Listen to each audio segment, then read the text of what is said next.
책장을 좀 펼쳐놓고 같이 말씀을 들으시면 좋겠습니다. 사무엘하 7장 18절입니다.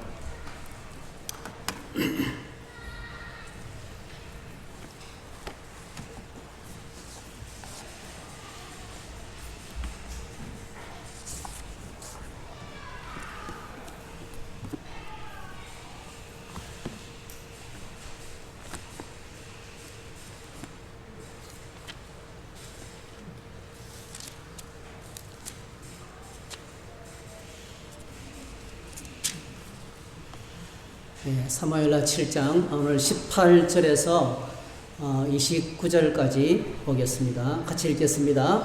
다윗 왕이 여호와 앞에 들어가 앉아서 이르되 주 여호와여 나는 누구이오며 내 집은 무엇이기에 나를 여기까지 이르게 하셨나이까. 주 여호와여 주께서 이것을 오히려 적게 여기시고 또 종의 집에 있을 먼 장래 일까지도 말씀하셨나이다.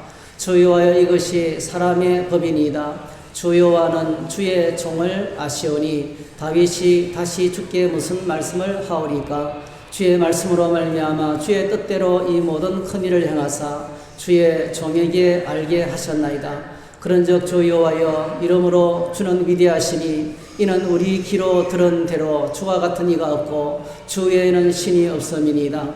땅에 어느 한 나라가 주의 백성 이스라엘과 같으이까. 하나님이 가서 구속하사 자기 백성으로 삼아 주의 명성을 내시며 그들을 위하여 큰 일을 주의 땅을 위하여 두려운 일을 애굽과 많은 나라들과 그의 신들에게서 구속하신 백성 앞에서 행하셨사오며 주께서 주의 백성 이스라엘을 세우사 영원히 주의 백성으로 삼으셨사오니 여호와여 주께서 그들의 하나님이 되셨나이다. 여호와여 하나님이여 이제 주의 종과 종의 집에 대하여 말씀하신 것을 영원히 세우셨사오니 말씀하신 대로 행하사 사람이 영원히 주의 이름을 크게 높여 이르기를 만군의 여호와는 이스라엘의 하나님이라 하게 하옵시며 주의 종 다윗의 집이 주 앞에 견고하게 하옵소서. 만군의 여호와 이스라엘의 하나님이여 주의 종의 길을 여시고 이르시기를 내가 너를 위하여 집을 세우리라 하셨으므로 주의 종이 이 기도로 주께 간구할 마음이 생겼나이다. 주 여호와여 오직 주는 하나님이시며 주의 말씀들이 참되시니이다. 주께서 이 좋은 것을 주의 종들에게 말씀하셨사오니 이제 청하건대 종의 집에 복을 주사 주 앞에 영원히 있게 하옵소서. 주 여호와께서 말씀하셨사오니 주의 종의 집이 영원히 복을 받게 하옵소서 하니라. 아멘. 오늘 말씀을 가지고 기도 이런 제목으로 말씀을 나누겠습니다. 잠시 기도하겠습니다. 사랑의 주님, 저희들이 많은 위험과 많은 유혹과 여러 가지 많은 시련을 이기고 하나님 앞에 나왔습니다. 주의 말씀을 경청하겠습니다. 말씀이 내 마음 속에 깊숙이 새겨지게 하시고 이 말씀 붙들고 주 앞에서 살아가는 저희 모두가 되게 해 주시옵소서. 예수님의 이름으로 기도하옵나이다. 아멘. 저희들이 사무엘하 7장을 이제 3주째 공부하고 있습니다. 이 사무엘하 7장은 굉장히 중요합니다. 성경의 한가운데 있는 기둥 같은 그런 말씀이에요. 성경은 언약책인데 하나님께서 아담과 하와를 이제 만드시고 아담의 언약을 세우셨습니다. 그리고 노아 홍수 후에 노아와 언약을 세우셨습니다. 그리고 아브라함과 이삭과 야곱을 부르시고 언약을 맺으셨어요. 그리고 오늘 하나님께서 다윗을 불러 세우셔서 다윗과 언약을 맺으셨습니다. 이 다윗의 언약을 따라서 예수 그리스도께서 오셨어요. 오늘 저희들이 아침 말씀 묵상이 이사야서 11장이잖아요. 거기 뭐 이새의 한 뿌리에서 싹이 나고 가지가 난다. 이새의 뿌리에서 한 싹이 나고 한 가지가 난다. 그게 다윗이에요. 예수님께서 다윗의 후손으로 오셨습니다. 그래서 주님이 다스리는 나라가 하나님 나라인데 그 하나님 나라의 가장 중요한 하나님 나라의 통치 방식은 법치입니다. 법치. 하나님 나라의 통치 방식은 언약이에요. 말씀을 통해서 이루어갑니다. 그래서 오늘 저와 여러분들 하나님 말씀에 반응하기 시작하고 말씀에 순종하기 시작할 때 하나님 나라는 이루어지는 거예요. 다윗의 언약을 통해서 이루어질 나라가 크게 세 가지 관점에서 바라봐야 돼요. 첫 번째로는 국가 공동체입니다. 오늘 다윗에게 약속하신 사무엘하 7장에서 약속하신 이 다윗의 언약을 통해서 이루어지는 나라는 이스라엘 국가예요. 그러니까 오늘날 이 땅의 국가의 최고의 모델입니다. 국가 공동체가 어디로 가야 할지 이 말씀을 보면 알 수 있어요. 두 번째로는 예수님의 초림으로 말미암아 이루어진 교회 공동체. 그 교회 공동체의 모델이 이 사무엘하 7장이에요. 이 7장에 나오는 다윗의 언약이 그대로 주님이 다스리는 나라의 통치의 모델입니다. 그리고 이 사무엘하 7장은 예수님이 다시 오심으로 말미암아 완성될 종말론적인 공동체, 종말로 이 땅의 이 역사, 이 세상의 맨 마지막에 이루어질 새하늘과 새 땅의 모델이에요. 그러니까 이 사무엘하 7장이 얼마나 중요한지 아시겠죠? 이것은 이 땅에 존재하는 국가 공동체의 모델이고, 그리고 이 땅의 교회가 어떻게 가야 될 것이 교회의 모델이고, 그리고 장차 오늘 저와 여러분들이 가서 영원히 살 천국, 새하늘과 새 땅에 주님이 영원히 다스리는 그 나라의 그 모형을 여기서 발견할 수 있어요. 그래서 이 세 가지 관점에서 오늘 말씀을 저희들이 묵상을 하고 다가가야 됩니다. 우리는 지금까지 이 사무엘하 7장을 통해서 큰 주제들을, 굵직굵직한 주제들을 다루었습니다. 제일 먼저 중요하게 생각하는 것이 하나님께서 우리의 마음을 보신다는 겁니다. 하나님께서 다윗의 마음을 읽으셨어요. 다윗이 하나님께 하려고 했던 일은 사실은 유치원 아이 같은 행동이었어요. 하나님이 거하실 집을 내가 짓겠다. 이거는 하나님께서 볼 때는 우스운 이야기예요. 그래서 하나님께서 내가 언제 너희들에게 집을 지어달라고 말했느냐. 왜냐하면 하나님이 거하실 집을 지을 수는 없어요. 우리 인간의 천지를 창조하신 그 위대하신 하나님을 모실 집을 어떻게 우리가 지을 수가 있겠어요. 그런데 하나님께서 그 다윗의 마음을 보셨어요. 순수하게 하나님을 사랑하는 마음. 자기는 하나님의 은혜로 주변을 다 정복하고 평화의 시대가 되어서 저 레바논의 백향목을 가져와 가지고 기가 막힌 상하궁으로 백향목궁으로 성전에서, 화려한 성전에서 지내는데, 하나님의 궤, 자기를 이렇게 위대하게 만들어 주시니까 하나님의 궤는 저 초라한 회막 가운데 있는 것이, 텐트 가운데 있는 것이 너무 마음이 아팠어요. 정말 어린아이 같은 순수한 마음으로 성전 건축을 제의하게 됩니다. 그래서 오늘 저와 여러분들이 정말 우리가 첫 번째 생각했죠. 우리가 늘 우리 마음을 점검해 봐야 돼요. 내가 하나님을 사랑하고 있는가? 내가 주님을 사랑하고 있는가? 내 안에 하나님을 향한 사랑이 식었는가? 아직도 첫사랑의 불이 꺼지지 않고 있는가? 이게 참 중요한 그런 체크를 해봐야 됩니다. 두 번째로 저희들이 생각해서 은혜입니다. 은혜. 하나님을 향한 우리 지난주를 생각했는데, 하나님을 향한 다윗의 열심은 정말 대단했습니다. 성전을 지어드리고 싶었습니다. 그것도 보통 성전이 아니고 지상 최고의 성전을 지어드리고 싶었습니다. 이게 다윗의 꿈이었고, 다윗의 기억이었고, 다윗의 하나님을 향한 그러니까 하나님을 향한 큰 선물을 드리고 싶었어요. 뭔가 큰 일을 하고 싶었어요. 그냥 이렇게 그냥 간단한 자그마한 게 아니고요. 자기 일생일대의 최고의 것을 주님께 드리고 싶었어요. 그런데 하나님께서 다윗을 향하여 돌아온 대답은 정반대였습니다. 그것은 다윗이 하나님을 위해서 일하는 것이 아니고 하나님께서 다윗을 위해 일하셨다는 것을 말씀해 주셨어요. 네가 나를 위해서 하는 것이 아니다. 내가 너를 위해서 일한다. 하나님은 나를 위해서 일하신다. 내가 너를 위해서 너의 집을 짓겠다. 내가 너를 이스라엘의 주권자로 삼았다. 그래서 나단 선지자를 통해서 다윗에게 들려왔던 말씀은 아주 분명했습니다. 내가 양치는 목자였던 너를 내 백성 이스라엘 주권자로 삼았다. 내가 세웠다. 네가 된 것이 아니고, 내가 너와 함께해서 내 모든 원수를 물리쳤다. 내가 너의 이름을 위대하게 만들어 주겠다. 내가 안정과 평안을 주겠다. 내가 너를 위해서 집을 지어 주겠다. 내가 너의 나라의 왕위를 영원히 견고하게 지켜주겠다. 내가 너의 후손들의 영원한 보호자가 되겠다. 잘못하면 사람 막대기와 인생 채찍으로 그들을 징계하면서 끝까지 교육하면서 관심을 가지고 다가가겠다. 그리고 내가 너와 너의 집과 너의 나라가 영원히 보존되고 왕위가 영원히 견고하도록 해주겠다. 그러니까 하나님께로부터 들려왔던 대답은 완전 정반대였어요. 다윗이 큰 것을 주님을 위해서 하고 싶었는데 아니다. 네가 하는 게 아니고 내가 너를 위해서 한다.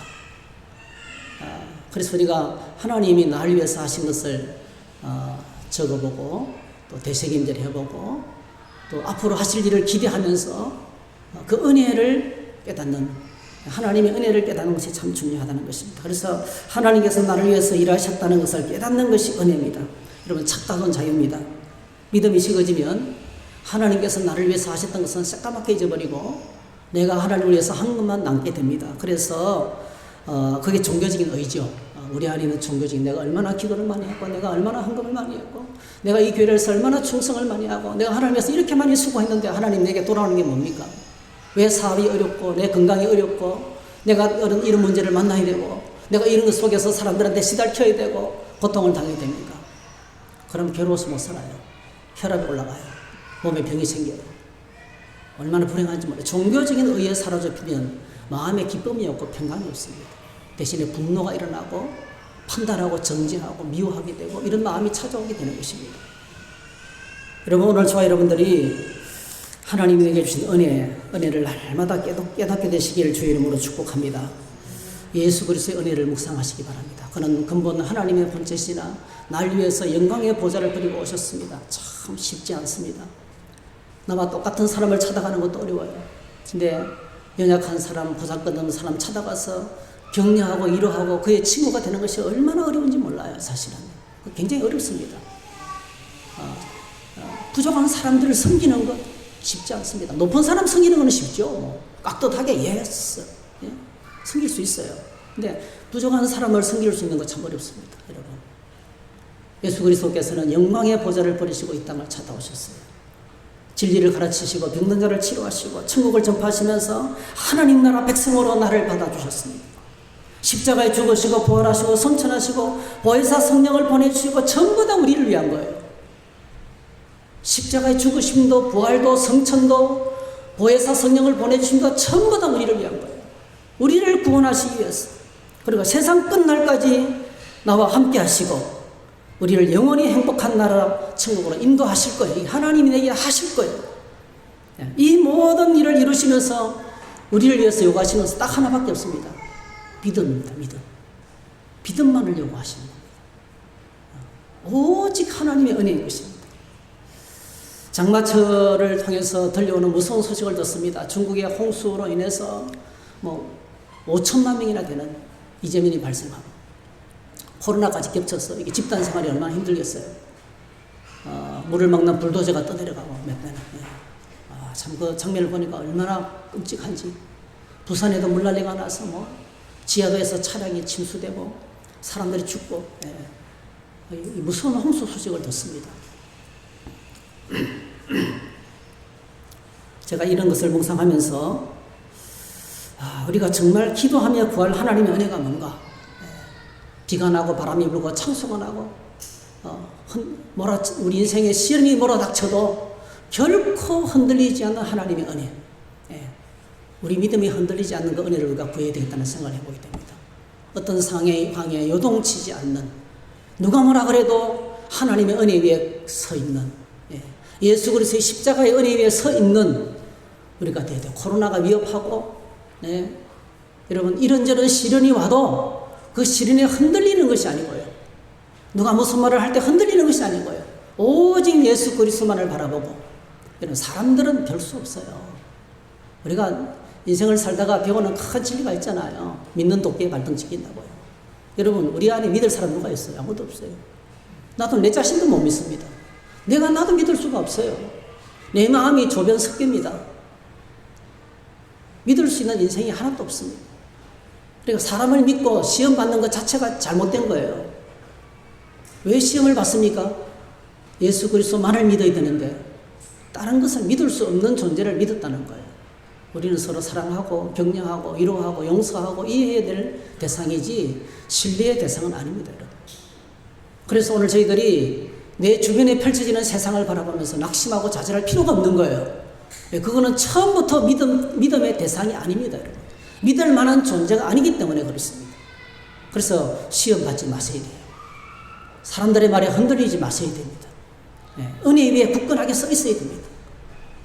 마태복음 7장에 보면 참 이 15절부터 20절 사이에 열매 이야기 하시죠. 열매. 우리에게 열매가 필요하다. 아름다운 열매가 필요하다. 아름다운 열매를 맺어야 된다. 우리 인생에 아름다운 열매가 맺어야 된다.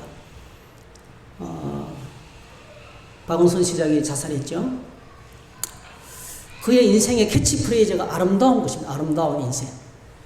아름다운 재단을 만들고 아름다운 가게를 만들고 그의 시민운동의 캐치프레이즈가 아름다운 것이었어요. 그의 생애 마지막이 미투 사건으로 인해서 성추행 사건이 발견되고 너무나 추하게 부끄러운 죽음을 당했어요. 참 마음이 안타까워요. 오늘 저와 여러분들의 마지막을 잘 잠시게 될 것 같아요. 마지막이 처음도 중요하지만 끝이 맛있는 끝을 맺어야 될 것 같습니다. 이 아름다운 열매는 반드시 그 다음에 21절부터 23절 사이에 주님과의 아름다운 관계 속에서 바른 관계 속에서 나옵니다. 나더러 주여 주여 하는 자마다 다 천국에 들어갈 것이 아니요 입술로만 주님을 부른다고 되는 것이 아니고요 주님과 바른 관계, 주님을 깊이 아는 주님과 바른 관계를 통해서 열매가 맺히게 돼요. 믿음의 열매는 반드시 좋은 열매는 예수 그리스도와 좋은 관계를 통해서 맺히게 됩니다, 여러분. 그런데 이 믿음의 열매는 인내를 해야 맺힙니다. 바로 맺히는 게 아니에요. 그게 24절부터 27절 비가 나고 바람이 불고 창수가 나도 흔들리지 않는 모든 상황 가운데서 끝까지 믿음 가운데 버티셔야 돼요. 모든 상황에서 믿음으로 서 있을 때 그때 비로소 뭐죠? 주님이 기뻐하시는 아름다운 열매를 맺을 수가 있다는 거예요. 여러분 다윗에게 하나님께서 약속하신 것이 영원히 견고한 나라를 약속하셨어요. 오늘 저희들이 정말 구해야 될 은혜가 바로 이겁니다. 하나님 내가 한결같이 비가 오나 바람이 부나 눈이 오나 흔들리지 않고 대부분의 많은 사람들은 기분 따라 움직여요. 감정 따라 움직입니다, 여러분.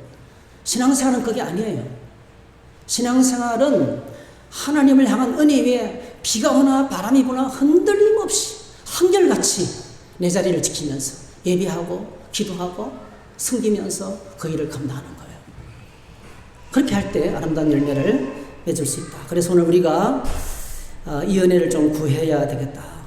은혜 중에 은혜가 바로 영원히 흔들리지 않는 믿음의 집을 짓는 이런 은혜가 있기를 주여 여러분이 갖게 되기를 주 이름으로 축복합니다. 자, 오늘 저희가 읽은 본문은 이제 하나님이 너를 위해서 일하셨고 그 다음에 계속 일할 것이라는 은혜의 약속을 다윗이 받고 하나님을 향한 기도를 드린 것입니다. 본문의 기도의 내용을 기록하고 있습니다. 성전 건축 계획을 나단 선지자에게 말했을 때 나단 선지자가 예스! 훌륭하십니다. 임금이. 보통 잘 되면 교만하기 쉽거든요. 보통 잘 되면 성공하면 자기를 위해서 기념비 세우기 쉽거든요. 근데 다윗은 최고의 평화의 시절에 너무나 형통할 때에 하나님 생각했어요. 여러분 날마다 하나님 먼저 생각하시기를 주 이름으로 축복합니다. 하나님 먼저 생각했어요. 그래서 나단이 생각도 하지 않고 오케이 왕의 마음대로 있는 대로 행하십시오. 왕이 계획하신 그대로 행하십시오 이렇게 말했는데 그날 밤에 하나님께서 나단 선지자를 통해서 들려준 대답은 딱 두 가지였어요. 첫 번째 거절이었습니다. 다윗은 안 된다는 거예요. 열왕기상에 그 이유를 기록하고 있어요. 전쟁을 너무 많이 해서 피를 너무 많이 흘렸다는 거예요.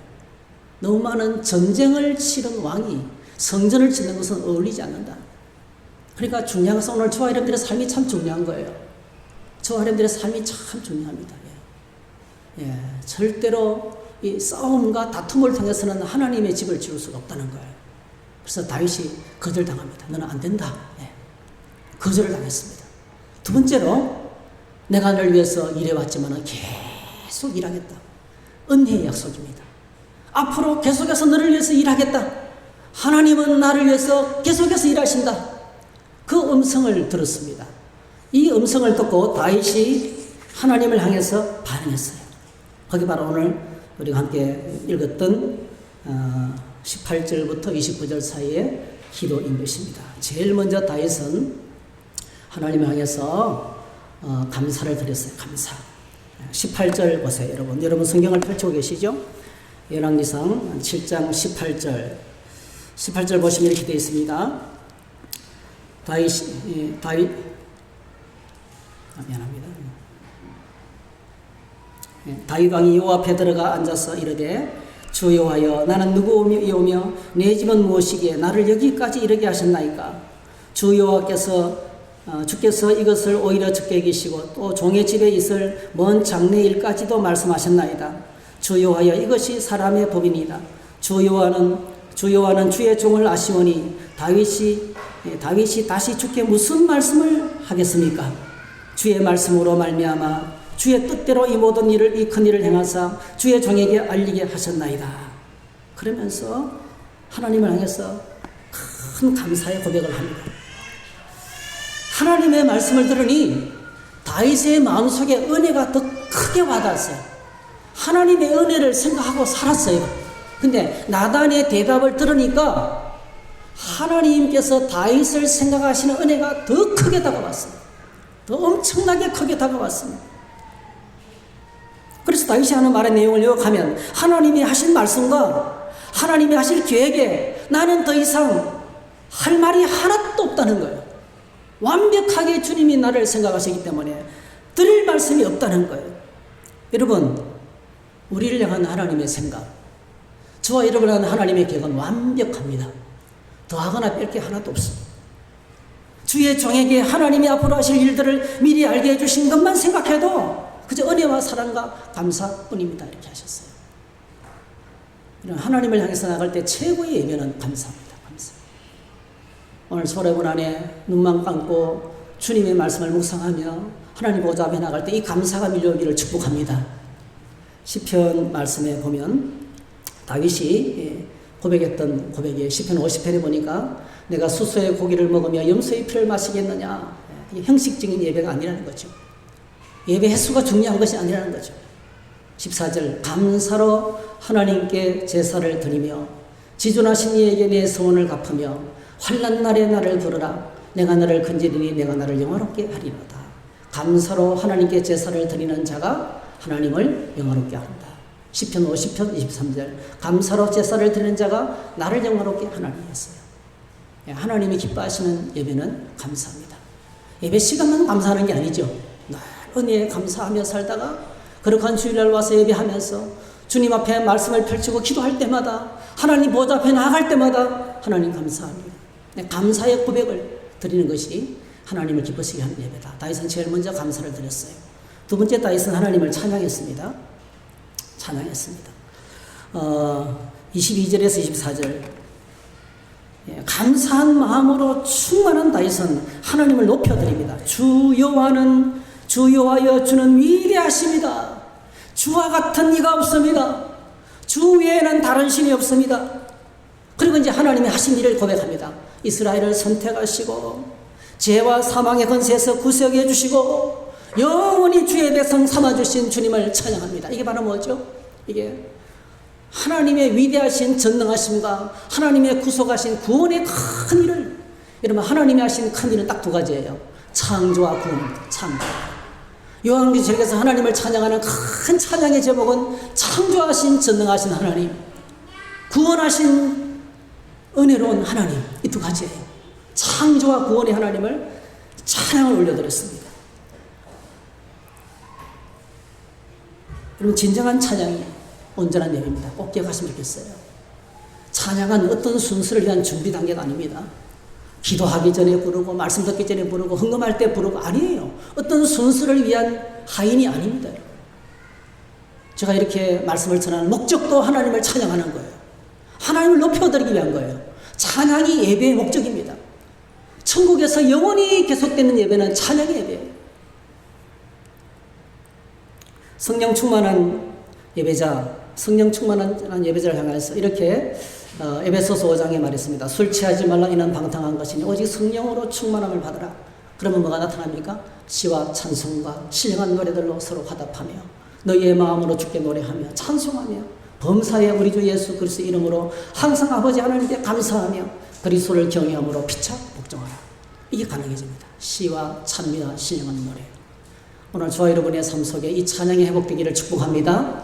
주님 앞에 나갈 때 감사와 찬양, 감사와 찬양으로 하나님을 향한 온전한 예배가 드릴 수 있기를 바랍니다. 그 다음에 세 번째가 다윗이 강구를 드려요. 강구. 구체적으로 이제 하나님께 요청을 합니다. 은혜의 말씀을 들었기 때문에 그 말씀을 붙들고 하나님께 나가서 이렇게 해달라고 요청을 합니다. 그게 25절부터 29절입니다. 25절, 26절. 여러분 한번 보실까요? 25절, 26절. 한번 같이 사무엘하 7장 25, 26절 두 절만 한번 읽겠습니다. 시작. 여호와 하나님이여 이제 주의 종과 종의 집에 대하여 말씀하신 것을 영원히 세우셨사오니 말씀하신 대로 행하사 사람이 영원히 주의 이름을 크게 높여 이르기를 만군의 여호와는 이스라엘의 하나님이라 하게 하옵시며 주의 종 다윗의 집이 주 앞에 경고하게 하옵소서 그랬어요. 여러분 참된 기도는 하나님의 약속의 말씀을 붙잡는 거예요. 한번 따라 하실까요? 말씀하신 대로 행하사. 예, 이게 참 중요해요. 여러분 그래서 기도가 왜 안 되냐면 말씀을 안 읽어서 그래요. 말씀을 가까이 하고 말씀을 사랑하고 말씀을 늘 애독하면 기도의 제목이 저절로 나와요. 하나님, 어이구 베드로도 이렇게 하셨네요. 다윗도 이렇게 하셨네요. 나도 이렇게 되게 해주세요. 다윗에게 약속하셨죠. 하나님, 다윗에게 하신 약속을 내가 받습니다. 아멘. 내가 받습니다. 이 약속대로 내게 이루어지게 해주시기 원합니다. 하나님의 말씀이 내 안에 가득하면, 그리스도의 말씀이 내 안에 가득하면 감사가 터지고 찬양이 터지고 그 다음에 기도가 저절로 나와요. 그래서 여러분 기도를 하기 전에 말씀을 들으세요. 어떤 사람은 말씀은 안 듣고 기도만 하려고 그래요. 내 욕심, 내 야망일 수가 있어요. 내 욕심, 내 야망 아니에요 여러분. 하나님의 말씀을 붙들고 하나님의 말씀 안에 여러분 꼭 기억하세요. 하나님의 말씀 안에 내게 필요한 모든 것이 다 있어요. 할렐루야. 하나님의 말씀 안에 내가 뭘 필요한지 내게 가장 합당한 것이 하나님께서 다윗에게 필요한 것을 말씀하셨는데 다윗이 듣고 난 다음에 하나님 나는 하나님이 말씀하신 것에 대해서 할 말이 하나도 없습니다. 전부 다 내게 꼭 필요한 것입니다. 그래서 말씀 앞에 나가야 돼요 여러분. 기도만 하려고 하지 마세요. 왜 기도가 안 되냐면 말씀이 없어서 안 되는 거예요. 그럼 말씀 구상을 열심히 하고 계십니까? 말씀을 늘 가까이 하고 계시면 얼마나 편리한지 몰라요. 아침에 일어나서 여러분 밴드에 큐티 올렸잖아요. 제가 그 음성 듣기 올려놨잖아요. 음성만 딱 누르면 그냥 성경을 읽어주죠. 설교까지 해주시잖아요. 그 묵상하면 내 안에 은혜가 밀려오잖아요. 오늘 이 시대는 얼마나 편리한지 몰라요. 휴대폰만 누르면 그 안에 찬송가가 흘러나오죠. 성경을 읽어주죠. 설교까지 해주죠. 하나님 말씀을 가까이 하셔야 됩니다. 말씀하신 대로 행하사. 한번 따라합시다. 참된 기도는 말씀을 붙잡는 것이다. 그게 신앙입니다, 여러분. 어떻게 말씀을 붙잡습니까? 아멘입니다. 아멘. 아멘.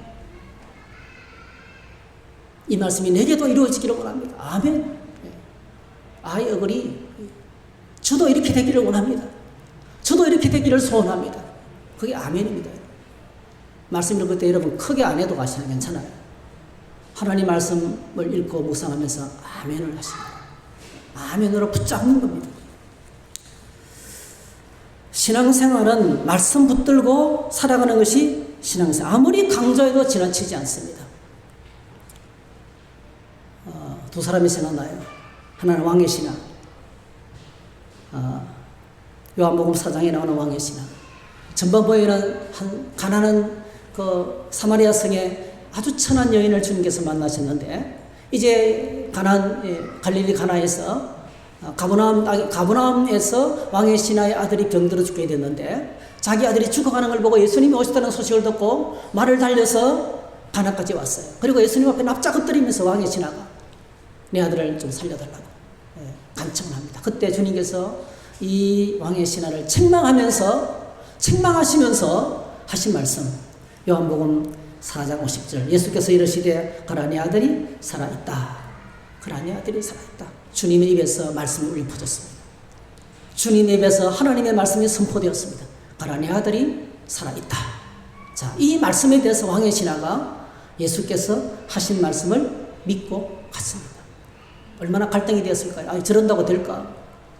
확인을 해봐야 되는데 여러분 말씀 붙들고 사는 길에는 굉장한 갈등과 고민과 인내가 필요합니다. 하나님 말씀 붙들고 살아가는 데는 비가 나고 바람이 불고 창수 같은 위협이 찾아옵니다. 때때로 박해도 찾아옵니다. 온 집안 사람들의 미움을 받을 수 있어요.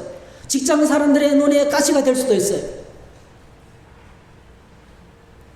그런데 놀랍게도 왕의 신하는 주님이 하시는 말씀 붙들고 갔어요. 말씀을 믿고 가다니. 내려가다가 어떤 일이 벌어졌습니까? 내려가다가 하룻밤이 지났어요. 올라오는 종을 만났어요. 아들이 나왔습니다. 물어보니까 언제 나왔습니까? 주님이 말씀하시는 그 순간에. 주님께서 말씀하시는 그때 나왔다는 걸 확인하고 온 집안이 다 믿게 되었어요. 참 놀라운 믿음입니다. 진짜 믿음은 말씀 붙들고 하나님 앞에 나아가는 것입니다. 또 한 사람은 백부장입니다. 백부장. 여러분 잘 아실 거예요. 한 백부장 이야기. 누가복음 7장에 백부장이 나오는데요. 백부장이 그 집에 자기 아들도 아니고 백부장의 집에 있는 한 종 하나가 병들어 죽게 되었습니다. 사랑하는 종이 병들어 죽게 되었다. 참 이런 분들이 좀 많았으면 좋겠어요. 권세 많고 부자고 놀라운 분인데 집에 있는 작은 하인까지 사랑하는 멋있는 백부장이었어요. 장로들이 와서 예수님께 백부장 이야기를 대신 전합니다. 그 백부장 우리를 얼마나 사랑하는지, 우리 민족을 얼마나 사랑하는지, 가난한 사람을 구제하고 우리를 위해서 해당도 지어주고, 참 그런 백부장이 없습니다. 예수님 다른 거는 몰라도 이 백부장의 간청은 들어주셔야 됩니다. 간청이 뭐냐? 사랑하는 종이 병들었는데 예수님 좀 오셔서 고쳐주시기 바랍니다. 이렇게 말했어요. 예수님께서 바로 내가 내려가겠다. 바로 가겠다 했어요. 그러니까 이 소식을 백부장에게 전했는데요. 백부장이 예수님께 전해오는 소식이 바랍니다. 또 이렇게 전해왔습니다. 주님께서 내 집에 오는 것을 나는 감당할 수가 없습니다. 내가 감당할 수가 없습니다. 말씀만 하사 내 하인을 낫게 해주시기 원합니다. 오실 필요가 없이 거기서 말씀만 하시면 내 하인의 병이 나을 줄을 믿습니다. 이랬어요. 여러분 엄청나게 많은 사람이 보여줘야 믿지. 오늘 이 시대도 그렇습니다. 봐도 안 믿는 시대입니다. 여러분. 보여줘도 안 믿는 시대가 오늘 이 시대입니다. 믿음이 없고 패역한 시대. 그때도 똑같았습니다. 여러분. 눈으로 와서 목격해야만이 믿을 수 있는 시대였어요. 근데 이 백부장은 놀랍게도 오실 필요가 없습니다. 말씀만 하셔도 됩니다. 주님께서 얼마나 놀랐는지 이스라엘 중에 이만한 믿음을 만나보지 못하였다. 그러면서 이상하게 생각했더라. 그렇게 기록을 하고 있습니다. 얼마나 그 믿음을 칭찬했는지 몰라요. 사랑하는 성도 여러분, 오늘 다윗이 하나님의 말씀을 붙들고 하나님께 나갔습니다. 말씀대로 이루어 주시기를 원합니다. 기도했습니다. 오늘 저와 여러분들의 신앙생활이 우리의 기도의 동기가 무엇에 따라서 움직이는지 한번 체크해 보시기 바랍니다. 내 신앙생활을 이끌고 가고 있는 것이 무엇인지 한번 생각해 보시기 바랍니다.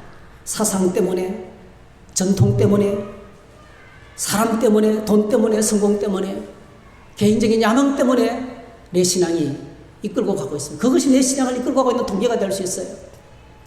오늘 우리가 우리 신앙을 이끌고 있는 잘못된 동기들이 엄청나게 많습니다. 여러분 꼭 기억하시기 바랍니다. 다 떨쳐버리시고 오직 주의 말씀에 붙잡히시기를 축복합니다. 주님의 말씀이 나를 이끌고 갈 때 기도도 달라집니다. 찬양도 달라집니다. 예배도 달라집니다. 신앙생활의 모습이 달라집니다. 흔들리지 않습니다. 하나님의 말씀은 변함이 없습니다. 불변합니다. 일정합니다. 한결같습니다. 그래서 오늘 저희들이 말씀 안에 승리할 수 있습니다. 자, 마지막으로 중요한 것이 있어요.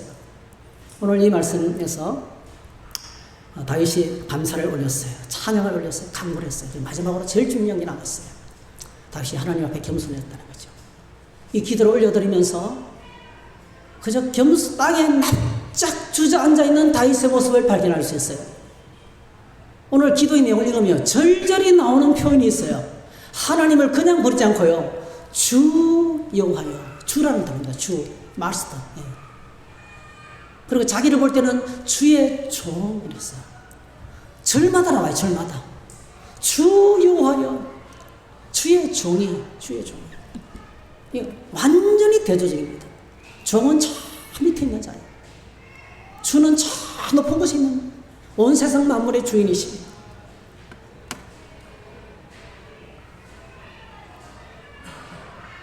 이것은 하나님을 향한 자세와 태도입니다. 우리 입에서 나오는 말은 우리 마음의 상태를 그대로 나타내죠. 어떤 언어를 쓰느냐에 따라서 우리가 어떤 사람인지를 알 수 있어요.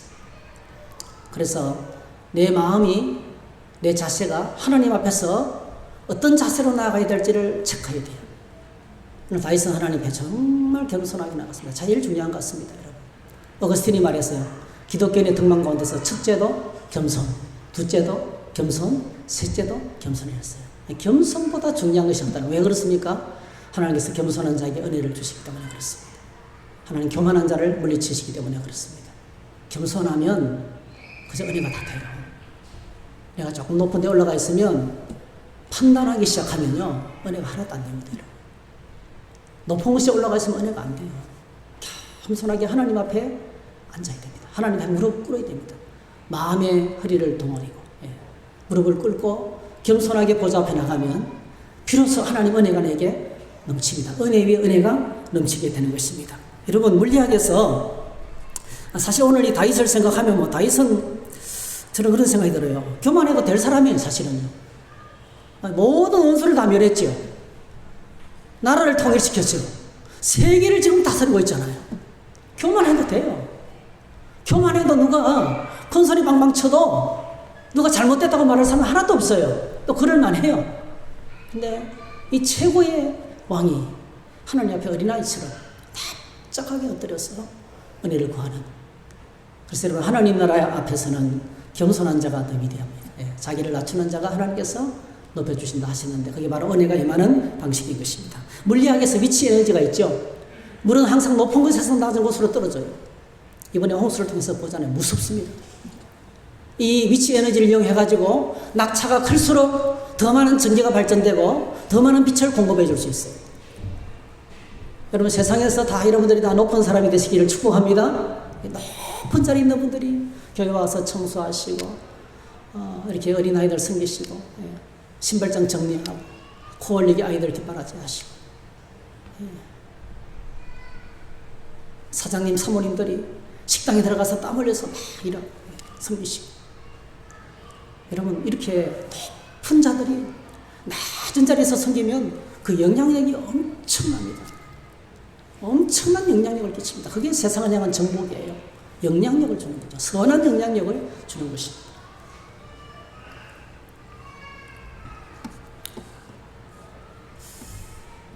다윗의 아름다운 신앙을 저희들이 따라갔으면 좋겠어요. 감사하는 사람이 되어야 됩니다. 찬양의 사람이 되어야 됩니다. 말씀을 붙들고 하나님께 나아가는 사람이 되어야 됩니다. 그리고 마지막으로 겸손하게 주님 앞에 나아가야 됩니다.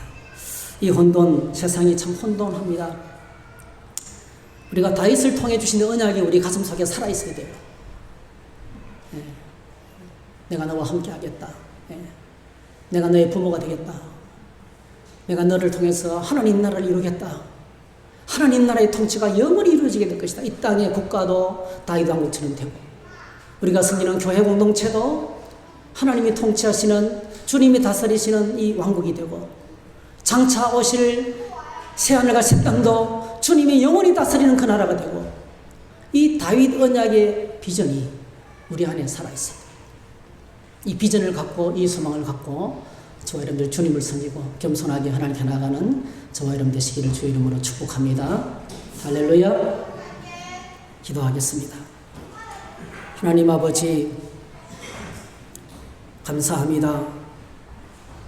하나님께서 다윗에게 언약을 주셨지만은 이 언약을 따라서 예수 그리스도께서 오시고 우리 가운데 오시고 우리를 하나님의 백성 삼아주시고 우리를 통해서 하나님 나라를 이루기를 원하시고 완성하기를 원하시는데, 장차 예수 그리스도께서 다시 오셔서 이루실 그 나라를 바라보면서 재림을 통해서 완성될 그 하나님 나라를 비전을 삼으면서 꿈을 가지고 소망을 가지고 주님의 교회를 섬기는 저희 모두가 될 수 있도록 축복해 주시옵소서.